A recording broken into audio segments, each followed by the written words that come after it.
Ընտանեկան սրբությունը առաջնահերթություն։ Ուրբաթ 23 մայիս 2025-ին երեկոյան ժամը 7:30 Հովհաննես Պողոսյան թատերասրահին մեջ ընտանիքի համաշխարհային օրվան առիթով դեղի ունեցավ դասախոսություն բանավեճ, գազմագերբությամբ Սուրբ Հրգիչ եկեղեցվո ժողովրդապետության Սուրբ Ներսես Լամպրոնացի մշակութային միության։ Սրբազան գարույց է հայ ընտանիքը իր աստվածադուր առաքելությամբ, անմեր հոգևոր, փարոյական եւ ասկային արժեքներուն աղբյուրն է։ Լիբանանի եւ Հայաստանի քայլերքնարանի հետ բացման խոսքով հանդես եկավ Տիկին Մարալ Հարբոյան, ընդգծելով ընտանիքի գազմավորման անհրաժեշտությունը։ Տիկին Հարբոյանը ասավ. «Սրբազան գարույց է հայ ընտանիքը իր աստվածադուր առաքելությամբ, անմեր հոգևոր, փարոյական եւ ասկային արժեքներու աղբյուրն է։ Հայ ընտանիքը ճակատագրական դեր ունեցավ մեր ժողովրդի գոյության եւ ինքնության պահպանման մեջ, հատկապես այս օրերուն, երբ օդարամուտ փառքեր եւ ավանդություններ կփորձեն խաթարել հայ ընտանիքը, մեր արժեքները եւ ավանդությունները։ Հայ ընտանիքը կոչված է հավատարիմ մնալու մեր հոգևոր փարոյական եւ ասկային արժեքներուն։ Անավելցուց վերջին տասնամյակին ընտանեկան եւ ընկերային մեր կյանքին մեջ բացթողումներ արձանագրվեցան։ Հայ ընտանիքին առողջ կյանքը մասամբ աբարողջ վիճակ բարձեց, սկսելով օդարասկի խառն ամուսնություններու արադութենեն միջև ամբարո գենցաղի վրիպումները։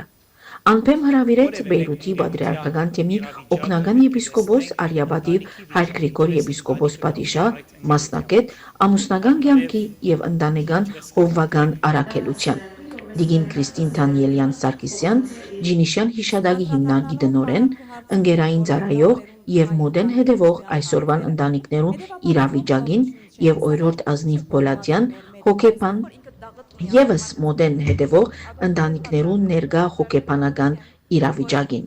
Բանավեճին քննարկվեցան զանազան մարտահրավերներ եւ թեմաներ, որոնք այսօրվան ընտանիքներու իրականությունը կներկայացնեն։ Մանավանդ խոսեցան մոլություններու, դավաճանության, անդարբերության, կանանց իրավունքին եւ անկորդության պատճառով դիրած իրավիճակներուն մասին։ Քերաբայձար պատիշահի մոտեցումը հոգևոր էր եւ պահպանողական։ Տիկին Սարգսյան առօրյա գարիքներու եւ գործնական քայլերու մասին ներկայացուց, իսկ օրորդ Պոլատյան խորհուրդներ հայտնեց հանրության, թե ինչպիսի հոգեվիճակի հասած են այսօրվան ընտանիքները եւ ինչ են անոնց թարմանները։ Բանավեճը տևեց մոտավորապես 45 վայրկյան, որուն ընթացքին բոլորը համաձայն գտնվեցան եւ շեշտեցին ընտանիքի սրբության, փոխադարձ հարկանքի, իրարու ընկընտրության եւ սիրո կարեւորության վրա։ Ապա գեղարվեստական հայդակիրով Բաղդասարյան ընտանիքը ջոխացուց մթնոլորտը եւ զվարճացուց ներկաները։ Իր քնքուշ մայրական ցայնով Տիկին Շակե Բաղդասարյան մեներկեց հայոց կանայք, հայու աչքեր եւ մի մորանար քո ասկին երկերը օրգանի ընկերակցությամբ Դիարսետո Բաղդասարյանի։ Ավարտին դեղուն ժողովրդապետ եւ Սուրբ Ներսես Լամպրոնացի մշակութային միության հոգևոր վարիչ Հայր Սահակ վարդապետ Քեշիշյան շնորհակալություն հայտնեց բոլոր մասնակիցներուն եւ ներկաներուն եւ խրադեց ընտանիքի սրբությունը ապրիլ, սահմանելով հեռախոսի գործածության ժամանակները եւ ավելի առիթ տալ ուղղակի հաղորդակցության ձևի։ Ապա Քերաբայձար դերը ընտանիքներու սրբության համար աղոթք բարձրացուց, այն աղոթքը, որ ներկաներուն մուտքին բաժնված էր, որպեսզի կարողանան հաջող աղոթել եւ չմոռնալ, որ միայն Աստված է, որ կրնա ընտանիքը հաստատ պահել։ Ի վերջո, Քերաբայձարին պահպանիչով վերջ կդավ օրվան հանդիսությունը, մեկնարկ տալով Սուրբ Հրգիչ ժողովրդապետության ընտանեկան հանձնախումբին։